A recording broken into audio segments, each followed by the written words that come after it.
Welcome to lesson 121. Number 1 says, compare the shaded parts to the two circles. Then choose the correct sign. So we have our less than, equal to, or greater than. So I'm going to look at the two pictures here. I have a half and I have 4/6. I need to decide, is 1/2 less than, greater than, or equal to 4/6? I could already tell that these are not equal. So now I have to look at, is a half greater than 4/6? Let's see. If I cover up this part, I would have a half. But if I add this little piece, which is what's represented in the picture, it's more than a half. So 4/6 is greater than. So 1/2 is less than 4/6. 2. Turn to page 298 of your hands-on pages. Measure pencils B, F, H, I, and Q to the nearest 1/4 inch. This line plot starts at the 2-inch mark. Use X's to add the data. If you have a ruler at home, feel free to do this problem, but if you don't, just go ahead and skip it. I'm going to zoom in here. There we go. 3. Draw along the dotted lines to divide the square. Shade in one part. What fraction is shaded? So on number 3, I'm going to draw along the dotted lines. I shaded one part. And what fraction is shaded? I have 1 shaded in, and I have a total of 2 parts. So it is a half. 4. 379 plus 454. Could set it up. I always put the bigger number on top, the lesser number on the bottom. I could already tell that I'm going to have to carry over in this one. Okay. 5. Find the length of sides F and G on the rhombus to the right. What I know about rhombuses are that they have equal sides. But the thing about a rhombus is that they do not have equal angles, so they don't follow all the rules of a square. But what's the most important thing is that the sides are all equal. So if it's 7 inches here and 7 inches here, then F should also be 7 inches, and G will also be 7 inches. 6. Round 58 to the nearest 10. From rounding to the nearest 10, this is my 10th place. I'm going to look at my ones. If my ones is 5 or greater than 5, I'm going to round up. If it's less than 5, I round down. I can see my ones place is greater than 5.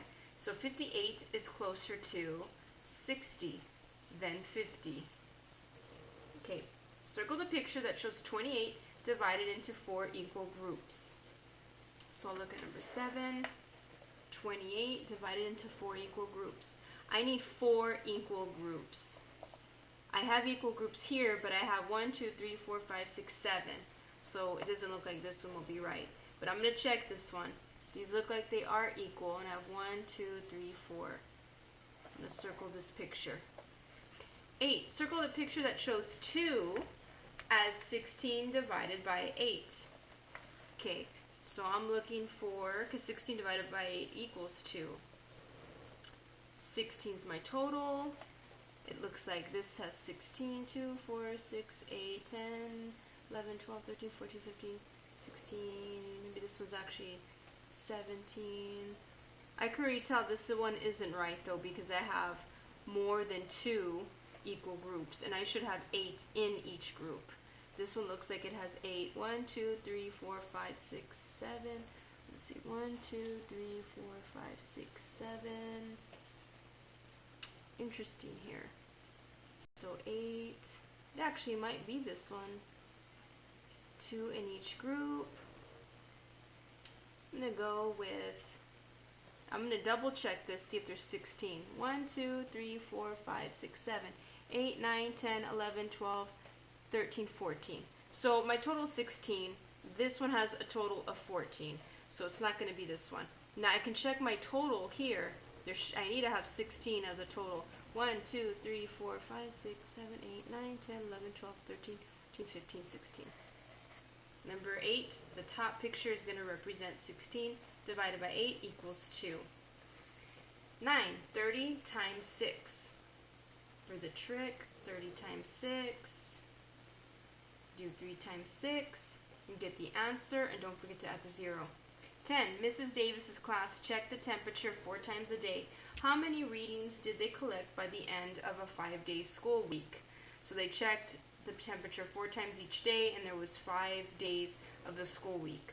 So 1, 2, 3, 4, 5. These are my days, and they checked it 4 times. I put 4 in each one of my days. I could add up all the 4s, or I can write a multiplication equation, which would be 5, number of days, and 4, the times that they check the temperature. So it would be 5 times 4 equals blank. 11. 433 take away 276. 12. 12 divided by 3. I could do 3 times something equals 12. It's finding the inverse operation. 13. Give the bar graph a title. Number the bar graph by 5s. So I can give this a title, but first I need to find out what this graph represents. It says 3rd graders' favorite sports. You have basketball, baseball, soccer, kickball. So my title could be something that's related to this. So maybe I'll put favorite sports. I could leave it as favorite sports in maybe 3rd grade. It's up to you what you want to title this graph. It says number the bar graph by 5s. It looks like a lot of the data is already grouped in 5s. So here's my categories of the sports. So I would label by 5s on this side. So it would be 5, 10, 15, 20, 25. Fill in the bar graph to match the data in the tally. Okay, so if I was looking at basketball, I have 5, 10, 15, 20, 25. So basketball would be up here. It's a bar graph, so I'm drawing a bar, and I like to fill them in. Okay, so that's what you would do for the rest of the categories. 15. How many more kickball fans are there than soccer fans? How many more? You find the difference. Take away. So kickball fans, 5, 10, 15, 20. And then soccer fans, 5, 10, 15. So to find the difference, I need to take away 20 from 15. And I would get my answer of how many more kickball fans are there than soccer fans. That looks like that's it for this lesson. Thank you for watching.